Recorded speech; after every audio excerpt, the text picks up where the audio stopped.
Simonide, préservé par les dieux. On ne peut trop louer trois sortes de personnes, les dieux, sa maîtresse et son roi. On ne flatte jamais assez son père, sa mère, ses frères, ses amis ou son chef. Malherbe, Poète français. le disait, j'y souscris quant à moi. Je trouve qu'il a raison. Ce sont maximes toujours bonnes. C'est un vieux proverbe toujours d'actualité. La louange chatouille et gagne les esprits, les faveurs d'une belle, en sont souvent le prix. Ça fait toujours plaisir de recevoir un compliment, d'ailleurs on peut recevoir beaucoup en retour. Voyons comme les dieux l'ont quelquefois payé. Et oui, même les dieux y sont sensibles et peuvent nous récompenser comme nous allons le voir dans ce récit. Simonide Poète grec inventeur de l'ode en l'honneur des vainqueurs des Jeux Olympiques, avait entrepris l'éloge d'un athlète. avait accepté d'écrire un texte vantant les exploits d'un sportif qui devait être lu avant le festin servi en son honneur. Et la chose essayée, il trouva son sujet plein de récits tout nus. Cet athlète ne l'inspirait pas beaucoup.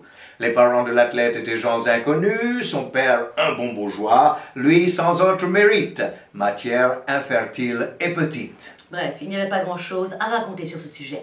Le poète, d'abord, parla de son héros. Après en avoir dit ce qu'il en pouvait dire, C'est-à-dire pas grand-chose. il se jette à côté, se met sur le propos de Castor et Pollux. Il s'éloigne de son sujet en nous contant la légende de ses frères jumeaux, fils de Zeus, dotés d'une force surhumaine qui ont inspiré les athlètes d'autrefois. Ne manque pas d'écrire que leur exemple était aux lutteurs glorieux et leur combat spécifiant les lieux où ses frères s'étaient signalés davantage.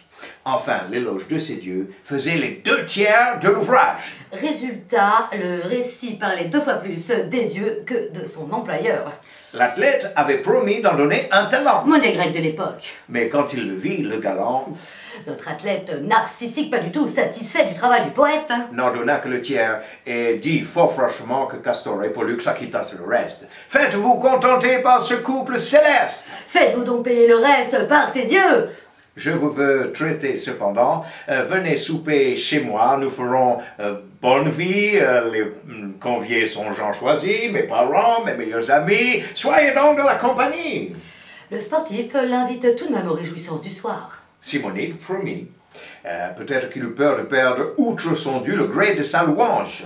Notre poète mal payé accepte l'invitation de peur de perdre en plus les reconnaissances de son travail et les applaudissements des invités. Il vient, l'on festine, l'on mange, On fait la fête. chacun étant en belle humeur.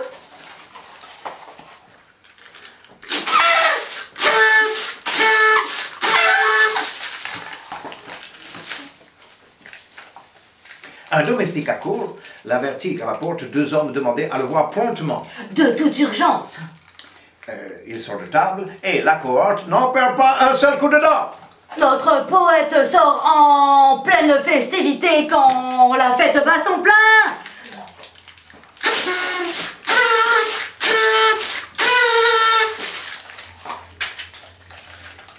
Ces 2 hommes étaient les Gémeaux de l'éloge. Castor et Pollux Tous 2 lui rendent grâce. le remercient. Et pour prix de ses vers, ils l'avertissent qu'il déloge et que cette maison va tomber à l'envers. Et pour le récompenser, il lui conseille de partir car la maison va s'écrouler. La prédiction en fut vraie, un pilier manque et le plafond, ne trouvant plus rien qu'il était, Qui le soutiennent.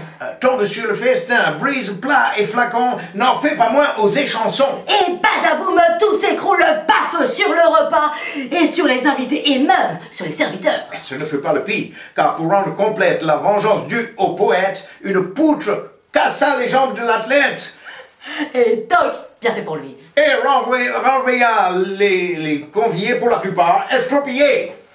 Oh les pauvres, tous les invités repartirent tout amochés, tout clopin-clopin. La renommée eut soin de publier l'affaire. Cette histoire fut si grand bruit qu'on en parla partout, partout, partout. Chacun cria miracle. Miracle! Miracle, on doubla le salaire que méritaient les vers de nommés des dieux. Il n'était fils de bonne mère qui les payant à qui mieux pour ses ancêtres n'en fit faire.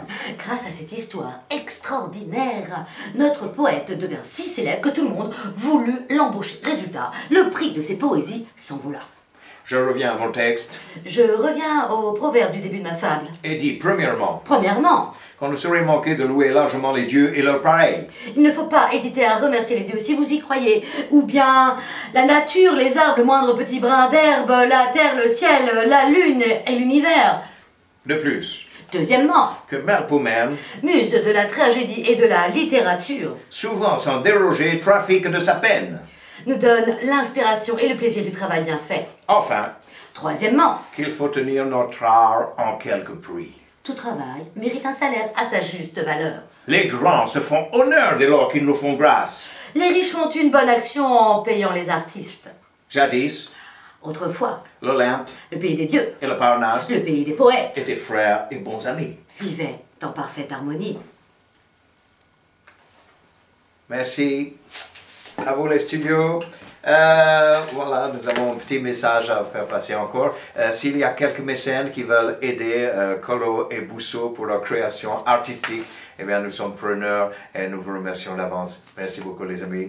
Au revoir. Au revoir.